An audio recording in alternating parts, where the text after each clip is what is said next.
Hoje, o título da palavra que Deus nos dá é Jeová Jiré, e com este título, vamos compartilhar a palavra.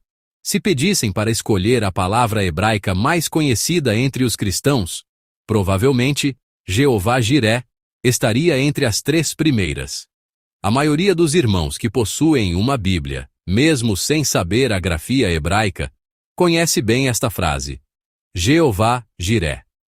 No entanto, se tivéssemos que escolher uma expressão hebraica cujo significado foi menos compreendido, uma expressão que não foi totalmente transmitida, mas sim parcialmente, essa expressão seria justamente Jeová Jiré. Muitos de nossos irmãos dirão, o significado dessa frase Jeová Jiré não é o Senhor proverá? Como a própria Bíblia explica dessa forma, alguns podem pensar, haverá algum significado que não tenhamos compreendido completamente? Na verdade, este significado, o Senhor proveu, é uma expressão bastante parafraseada. Ajuda-nos a entender o contexto de forma suave, mas se conhecermos um pouco mais do original, podemos ter uma meditação mais profunda.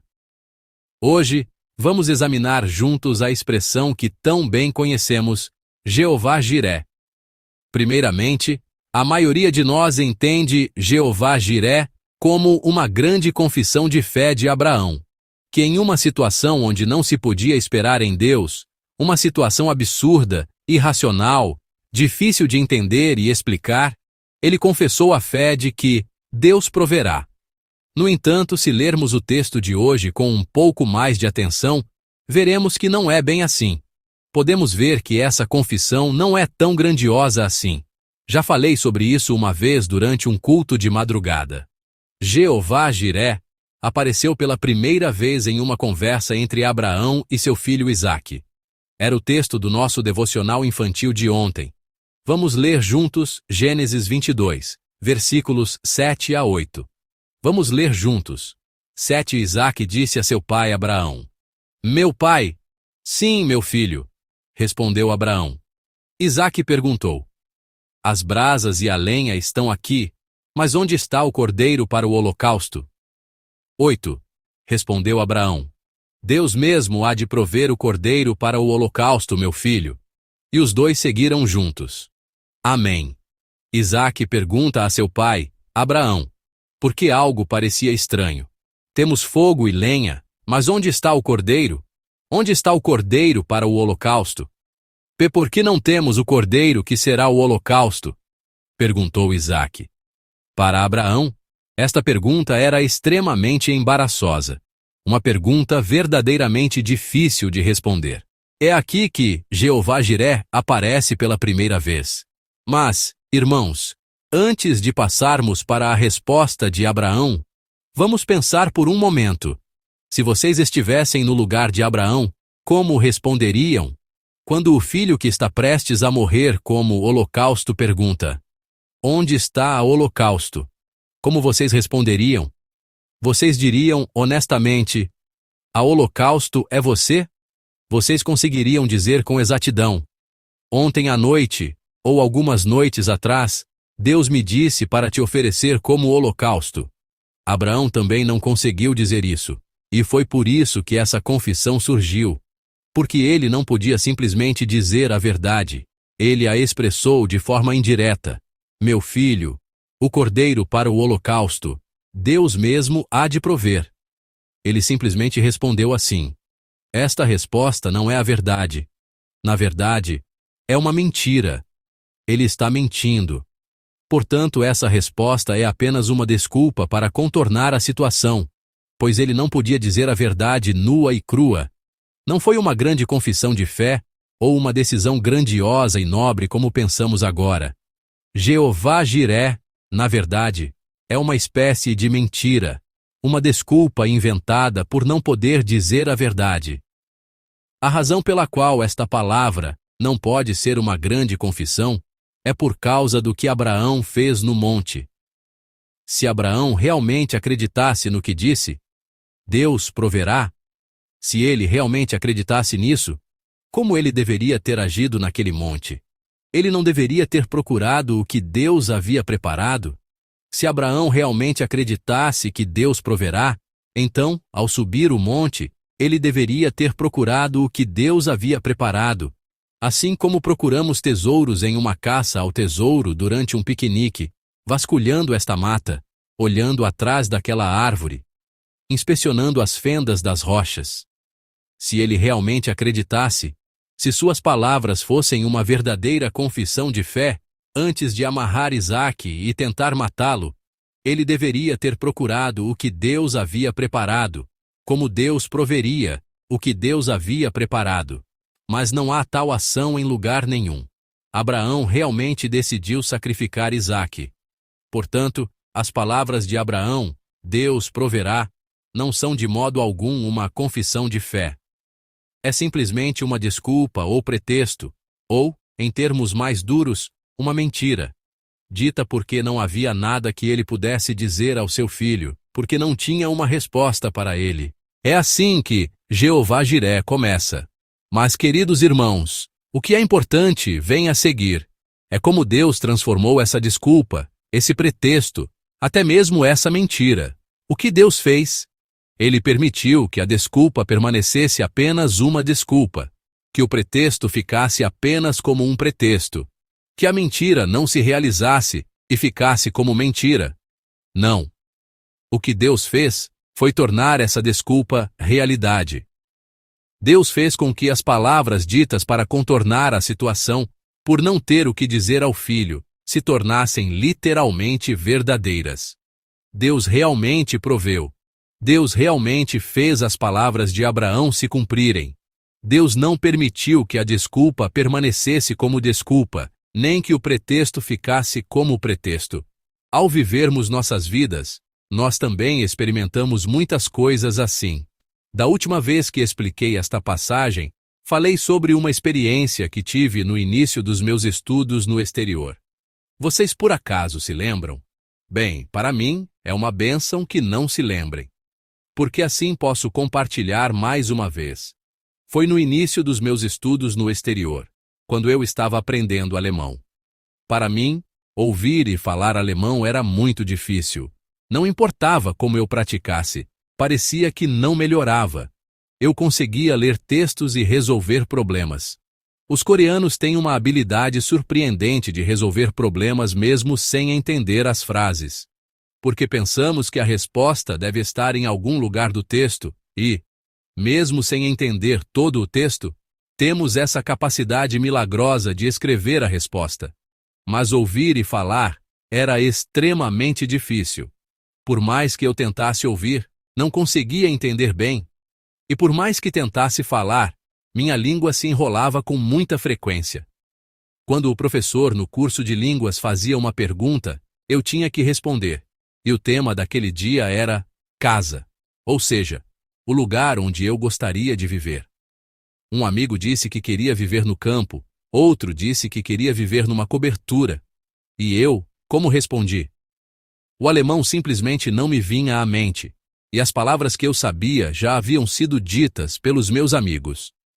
Como eu disse da outra vez, quando se estuda uma língua, não se expressa o próprio pensamento. Não se trata de dizer em que tipo de casa você realmente quer viver, mas sim de dizer as palavras que você conhece. Mesmo que haja uma casa em que você queira viver, se você não souber a palavra em alemão para ela, então não é a casa em que você quer viver. Mas mesmo que você não queira viver nela, se for composta por palavras que você conhece em alemão, essa casa se torna a casa em que você quer viver. Será que eu não tinha uma casa em que queria viver? Eu quero viver em um apartamento da SK, com vista para a igreja. Eu não conseguia dizer isso em alemão. Então, eu disse o que me veio à mente. Gosto da Altstadt de Heidelberg, a cidade velha. Quero morar lá. Gosto da rua principal. Foi o que eu disse. Esta não era uma esperança fervorosa minha. Foram apenas palavras que eu disse no curso de línguas porque não tinha mais nada a dizer, usando todas as palavras alemãs que eu conhecia. No entanto, cerca de 5 anos depois, eu vim a morar naquela casa. Morei exatamente em Hauptstrasse 249, na Altstadt de Heidelberg. Eu vivi no dormitório da universidade até terminar meus estudos. Foi muito tempo depois de começar a morar lá que me lembrei do que havia dito no curso de línguas. Eu disse naquela época que queria morar aqui. Foi quando me lembrei das palavras que eu havia proferido. E me arrepiei todo. Deus ouve até mesmo palavras como estas. Eu tinha esquecido, mas Deus se lembrava. Naquele momento percebi novamente a delicadeza de Deus, a bondade de Deus que responde até mesmo aos nossos pequenos gemidos. Na verdade, não foi nenhuma oração. Não foi algo que eu desejei ardentemente, como se algo terrível fosse acontecer se não se realizasse. Mas Deus ouve todas as nossas vozes. Ele ouve e responde pessoalmente. E através dessa resposta, o que Ele faz com a nossa pequena voz? Ele a transforma em oração. Ou seja, Deus transforma em oração palavras que não eram oração. Esta é a obra de Deus que se manifesta no texto de hoje. Ao fazer isso, Ele transforma nossa pequena voz em uma confissão de fé a Deus. Deus transforma palavras que não eram uma confissão de fé em uma confissão de fé. A frase vazia, Deus proverá, Ele a transforma em uma confissão de fé, e as palavras, quero morar em Heidelberg, Ele as transforma em uma oração de esperança. É assim que Deus opera em nós. Há 2 semanas, analisamos o riso. O riso também é semelhante. Ao ouvir a palavra de Deus, Abraão e Sara riram. Mas aquele riso não era um riso cheio da emoção fervorosa da fé, ou cheio de esperança e expectativa. Aquele riso foi um riso de escárnio, uma espécie de zombaria. Foi por falta de fé. Mas como Deus transformou aquela zombaria, aquele riso de escárnio, Ele o transformou em riso verdadeiro. Ao lhes dar de fato um filho chamado Riso, Isaque fazendo-os ter um filho aos 190 anos, Ele transformou o riso de escárnio e a zombaria em riso verdadeiro. O mesmo acontece hoje. As palavras Deus proverá não eram palavras cheias de fé ou esperança. Eram as palavras de desculpa de um pai que não podia dizer, você é o holocausto. Eram apenas palavras vazias. Mas Deus transformou essas palavras vazias em palavras verdadeiras. Ao fazer com que se cumprissem como foram ditas, Ele transformou palavras sem fé em uma grande confissão de fé. O que uma pessoa diz é menos importante do que como Deus molda essas palavras. Como as pessoas confessam é menos importante do que como Deus cumpre essa confissão. O texto de hoje nos transmite este fato surpreendente. Queridos irmãos, há um segundo mal-entendido que as pessoas têm no texto de hoje. É sobre o significado original da palavra hebraica jiré. Vamos ler juntos o versículo 14 do nosso texto de hoje. Vamos ler juntos. Gênesis 22:14. E Abraão deu àquele lugar o nome de O Senhor proverá. Por isso até hoje se diz, no monte do Senhor se proverá. Amém. Aqui a expressão Jeová Jiré está registrada mais uma vez. Irmãos, qual é o significado de Jiré em Jeová Jiré? Nossa Bíblia traduziu como proverá. E a maioria das traduções em inglês traduziu como provide, ou seja, fornecer. Embora essas duas traduções, a nossa em coreano e a em inglês, sejam diferentes uma da outra, elas também diferem um pouco do original. A palavra jiré, na verdade, vem do verbo hebraico ra'á. O verbo ra'á tem o significado de ver.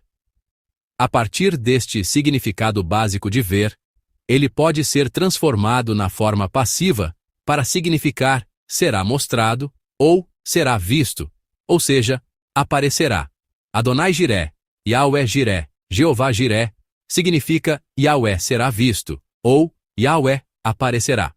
Eu acredito que o significado original desta palavra tem uma importância muito maior do que a tradução parafraseada proverá na nossa Bíblia, ou provide, fornecer, traduzida na maioria das versões em inglês.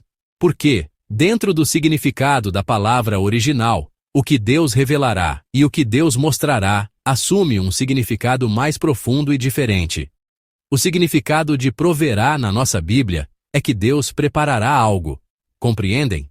Ou seja um carneiro ou uma cabra, Deus preparará algum animal para o holocausto, algo. A tradução em inglês, provide, também é semelhante. A frase, Deus fornecerá, também implica que Deus fornecerá algum animal para o holocausto, seja um carneiro ou um novilho, que Deus fornecerá algo. Mas o original é diferente. O original é um pouco diferente. Adonai Jiré, Yahweh, Jiré. Yahweh será visto. Deus aparecerá. Aqui, o próprio Deus é o sujeito. Não é que Deus mostrará algo, ou que Deus preparará ou fornecerá algo, alguma coisa, algum animal. A palavra diz que Deus mesmo aparecerá, que o próprio Deus se mostrará. Compreender isso é outra chave muito importante para entender o texto de hoje. O que se vê ou o que é mostrado é extremamente importante no texto de hoje. No texto de Jeová Jiré. Qual foi a razão pela qual Abraão pôde obedecer silenciosamente a ordem absurda de sacrificar seu filho como holocausto? Foi também por causa do que Abraão estava olhando. Foi porque havia uma perspectiva correta entre aquele que deu o presente e o próprio presente. Isaque, seu único e amado filho. Deus ordenou que ele oferecesse esse filho como holocausto. Mas quem era esse Deus que lhe ordenou que o sacrificasse? Era aquele mesmo que lhe dera seu único e amado filho. Aquele mesmo que lhe deu o presente. Deus deu Isaque a Abraão como um presente. E agora ele pedia que sacrificasse seu filho Isaque. Portanto, Isaque é um presente dado por Deus. E Deus é aquele que deu o presente chamado Isaque. Agora, Abraão tinha que decidir entre os dois.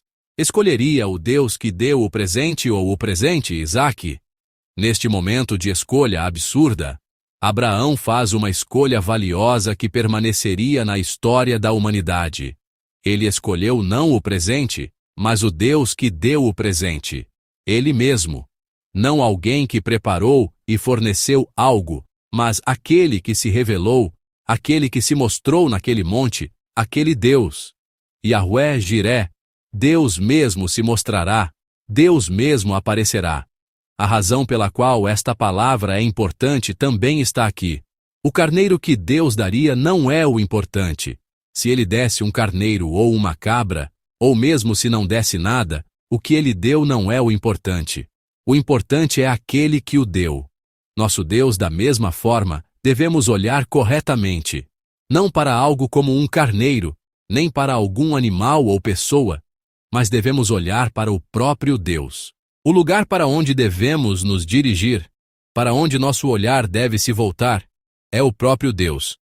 Nesta história, em Yahweh Jiré, o verbo ha tem Deus como sujeito, resultando na frase Deus mostrará, Deus será visto. Mas há um lugar em nosso texto onde o verbo ha é usado com Abraão como sujeito. É Gênesis 22, versículo 4. Vamos ler juntos. Gênesis 22, 4. No terceiro dia, Abraão ergueu os olhos e viu o lugar de longe. Amém. Abraão está agora erguendo os olhos e olhando para um lugar distante. Irmãos, que lugar é esse que Abraão viu? O lugar para o qual Abraão ergueu os olhos e olhou de longe é precisamente o lugar que Deus lhe ordenou que fosse. No texto de hoje, Abraão está olhando para o lugar que Deus lhe ordenou ir e dizendo: Deus mesmo se mostrará naquele lugar. Deus mesmo se mostrará ali. Embora ele não tivesse grande fé, embora não fosse uma fé tão extraordinária, a única razão pela qual Abraão conseguiu passar na provação de Deus foi porque ele estava olhando para o lugar certo, o lugar para onde deveria olhar. Vá para a terra que eu lhe mostrarei. Leve seu filho Isaque, e lá ofereça Isaque como holocausto. Abraão estava simplesmente seguindo esta ordem absurda. Embora não pudesse entender nem explicar, para onde Abraão estava olhando agora? Ele estava olhando para o lugar que Deus havia falado, o lugar que Deus havia indicado. Quando o Raá de Abraão, o olhar de Abraão, e o Raá de Deus, o mostrar-se de Deus, se sobrepõem, vemos a obra de Deus em Yahweh Jiré, e a maravilhosa obra de ver o próprio Deus acontece. Com sua própria lógica, com sua própria sabedoria, ele não podia entender nem explicar a situação. Mas ao olhar para o lugar que Deus indicou, ele pôde ver a obra de Deus. Amados irmãos e irmãs, o que estamos vendo? Que vocês possam ver o que devem ver. Em nome do Senhor, eu os abençoo. Quando Abraão estava olhando para o que deveria ver, Deus se mostrou diante de Abraão. Que tal obra também se manifeste em nós. Em nome do Senhor, eu os abençoo. Não devemos olhar para o que queremos ver, mas para o lugar que Deus indica. Não devemos olhar apenas para o presente que Deus deu, mas para o Deus que deu o presente. Foi este olhar que permitiu ver o Deus que transforma palavras sem grande significado, uma mentira dita para contornar a verdade, palavras vazias, desculpas, em uma grande confissão de fé, que transforma nossas palavras, desprovidas de nosso significado e fé, em uma grande confissão de fé. Nossa vida também é assim. Vivemos vidas sem grande significado, vidas sem nada para nos orgulhar, vidas que simplesmente vêm e desaparecem. Mas Deus deseja que essa vida se torne uma vida abraçada por Deus, uma vida cheia de Deus, e assim, uma vida que canta a eternidade. E acredito que Ele transformará nossas vidas em vidas significativas, transformando o riso de escárnio em riso verdadeiro e nossas confissões vazias em confissões verdadeiras. Amados, olhemos para esse Deus. Olhemos para o Deus que transforma o riso de escárnio em riso verdadeiro, que faz com que confissões vazias se tornem verdadeiras, que preenche vidas sem sentido com significado. Então Deus aparecerá em nossas vidas. Deus aparecerá e nos mostrará a si mesmo. Que o nosso Ra'á, nosso olhar para Deus, se torne o Ra'á de Deus, o olhar de Deus para nós e o mostrar-se de Deus, e que Ele preencha nosso riso vazio, nossas confissões vazias e nossas vidas vazias com o significado, o amor e a graça do Senhor. Em nome do Senhor, eu os abençoo. Vamos orar juntos, pensando na palavra que recebemos. Desejamos também experimentar Yahweh Jiré, Jeová Jiré. Que, mesmo que não seja uma grande confissão de fé, possamos crer e confiar no Deus que transforma nossa confissão em fé, em uma confissão de fé. No Deus que transformará nosso riso em riso verdadeiro, mesmo que seja apenas zombaria e escárnio. Permita-nos ver o que Deus nos mostra, e não o que eu quero ver. Permita-nos olhar para o Deus que dá o presente, e não ter nossos corações cativados apenas pelo presente de Deus. Oremos e avancemos. Vamos orar. Deus de amor, obrigado por preencher com tua obra as palavras vazias que proferimos sem grande fé. Preencha também nossas vidas vazias com a graça de tua interferência e intervenção. Somos aqueles que sempre viveram sedentos apenas pelos presentes que tu darás, olhando apenas para os presentes. Que nos tornemos aqueles que olham e confiam no Deus que pode dar esses presentes, para que nossas vidas se tornem vidas abençoadas de Adonai Jiré, Yahweh Jiré, Jeová Jiré, onde Deus aparece, Deus se mostra e Deus intervém. Obrigado. Oramos em nome de nosso Senhor Jesus Cristo. Amém.